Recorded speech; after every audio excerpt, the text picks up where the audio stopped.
So I'm really lucky because I get to travel a lot for my job. And I will never forget, a few years ago, I was on this flight back from London on the way back to the States.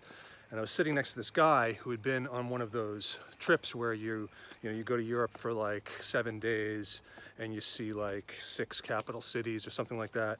And he looked completely confused and alienated from whatever it was he had just seen or been on, and I felt bad for him. I remember thinking, this guy looks like he feels as if he was ripped off, and you know what? He's right, he was ripped off. All right, so the first lesson then is never do that. Never sign up for one of those, 10 capital cities in 9 days junkets. But that guy's situation represents the challenge that all travelers face. I mean, it's really easy to set off on a voyage intending to connect with a new place and coming back realizing that, I kind of failed to. I'm not really sure what I just saw. I'm not sure that it really touched me or became part of who I am. So the second lesson that I'll suggest to you, one great way to always feel like you've connected to the place you're visiting, is to read literature that was written in that place. Okay, so you can probably tell that I'm working up to a pitch. I'm really hoping that you'll join us this summer at Harlaxton Manor, the house behind me. It's a mansion of over 100 rooms surrounded by 700 acres of parkland.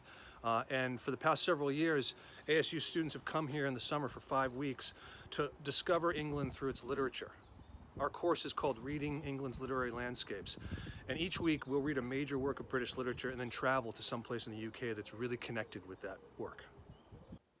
So in other words, this place, Harlaxton Manor, is going to be our home for 5 weeks. We'll live here, eat here, sleep here, have class here, but it's really going to be our home base. Every week we're going to go someplace new to connect with England in a different way. When we read the Brontes, we're going to go to Haworth, the little village in Yorkshire where they lived and died. When we read Dracula, we're going to visit Whitby, the seaside village on the North Sea where Dracula makes land. When we read Wordsworth, we're going to spend a few days in the Lake District connecting with that spectacular landscape that inspired Wordsworth. One other thing I want to tell you about Harlaxton. It's just the best place. Every week we give you time to travel independently. Long weekends let you go to Europe or elsewhere in the UK if you want, but a lot of students just don't really want to leave here.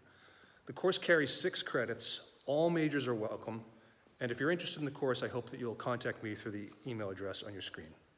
Once again, the course is called Reading England's Literary Landscapes. It's 5 weeks at Harlaxton Manor, England this summer. I hope you'll join us.